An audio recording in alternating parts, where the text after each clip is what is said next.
Pelajaran kita, kajian kita berbicara tentang bab kesombongan dan bangga diri. Setelah kita melalui bersama beberapa pekan lalu pembahasan tentang riya. Semoga Allah bersihkan hati kita dari penyakit-penyakit ini. Amin. Dari penyakit riya, penyakit hasud, penyakit dengki, penyakit ujub, penyakit sombong. Amin. Allahumma Amin. amin. Agar kita menghadap kepada Allah membawa hati yang bersih. Amin. Atallaha biqalbin salim. Amin. Hadirin hadirat yang dirahmati Allah, babul kibir ujub, bab tentang sombong dan ujub. Al-kibru dalam bahasa Indonesia artinya sombong.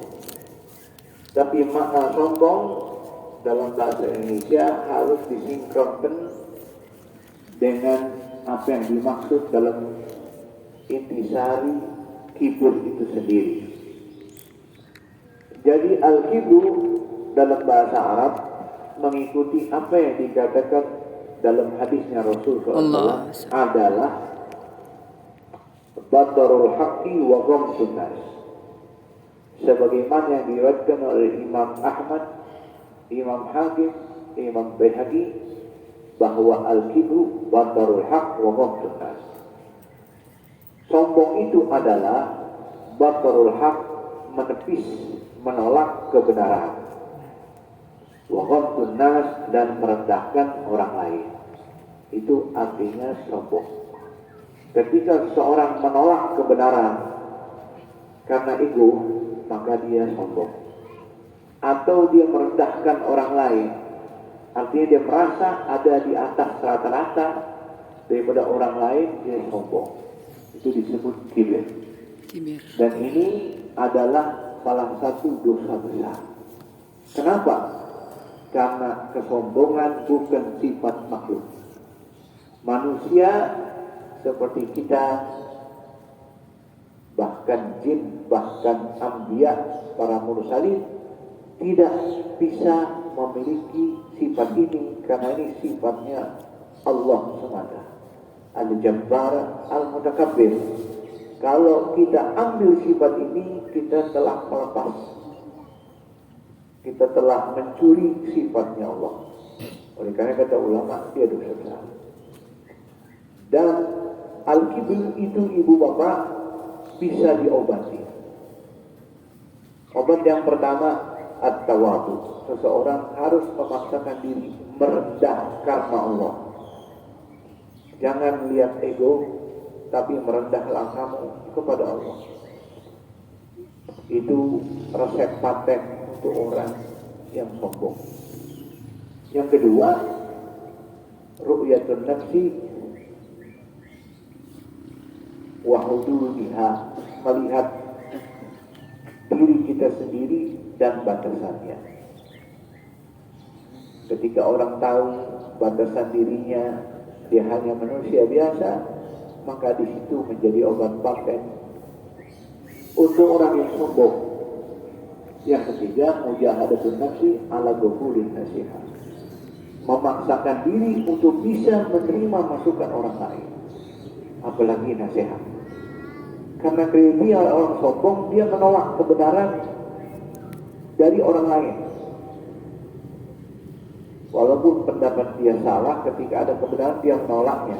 Maka orang yang sombong harus bisa memaksakan menerima hujah dari orang lain dan melawan ego nafsunya. Yang kedua, ujub. Ujub itu penyakit yang berbeda dengan sombong.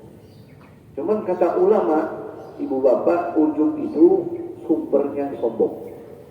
Tidak ada orang sombong kecuali ujub dulu. Jadi setiap ujub dan setiap sombong itu ujub, tapi tidak semua ujub itu sombong. Apa itu ujub? Ujub itu isti'zamu al-amali salihi binisbatihi ila nafsi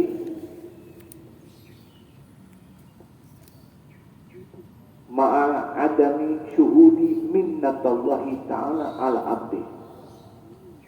Ujub itu Anda mengagungkan amal soleh Anda, Isti'dhamul amali sholihi ala nafsi. Anda sandarkan ke diri Anda.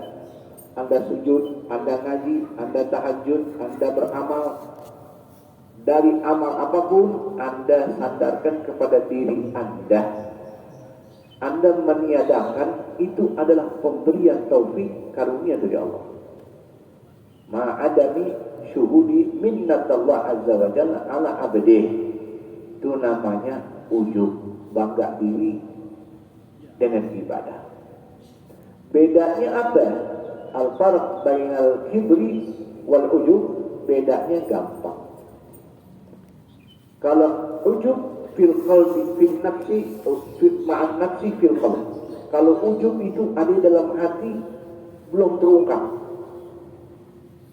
masih kesimpan, nggak butuh orang lain tahu. Seandainya hanya dia sendiri di kamar, dia bisa ujub. Ketika dia melihat wajahnya, ketika dia melihat hartanya, ketika dia melihat ilmunya, ketika dia melihat jabatan kedudukannya, di situ muncul sabarnya, itulah ujub. Kalau sombong, dia harfi muamalah ma'an. Itu nampak ketika dia bermuamalah di masyarakat, bermuamalah dengan sesamanya, kumpul sama orang, ada pamer, maka itu disebut takabur. Ya, itu bedanya ujub sama takabur, sama sombong, kibir.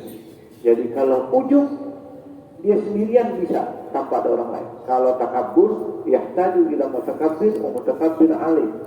Harus ada lawannya. Mutakabbir alaihnya mungkin Allah, sombong kepada Allah, mungkin Rasulullah, mungkin wali, mungkin guru, mungkin orang lain sesamanya. Itu takabur. Dikatakan di sini Allah Taala sebut darul akhirah naj'alul ladzina la yu'minuna bil akhirati wa nafsal tadi. Allah Taala berfirman, negeri akhirat itu Allah jadikan, negeri akhirat itu maksudnya surga, kenikmatan yang abadi. Itu darul akhirat naj'aluha, kami jadikan surga, negeri akhirat itu untuk orang-orang la yu'minuna, orang waktu di dunia tawadu, hidupnya tawadu, sedikit pun tidak ada keinginan ingin meninggi, pengen sombong, boro-boro, keinginannya aja nggak ada, tempatnya surga. Bagi orang yang nggak punya keinginan, apalagi orang yang emang benar tawadu, maka surga tempatnya. Pakai fabiman basar fil ardi wala fasada. Begitu juga surga Allah tempatkan, Allah jadikan buat orang-orang yang di dunia tidak melakukan kerusakan. Kerusakan diri dengan maksiat, kerusakan orang lain dengan berbuat dosa kepada orang, berbuat zalim. Wala akibatu lil muttaqin. Qala Abu Hayyan, berkata Imam Abu Hayyan, namanya Muhammad bin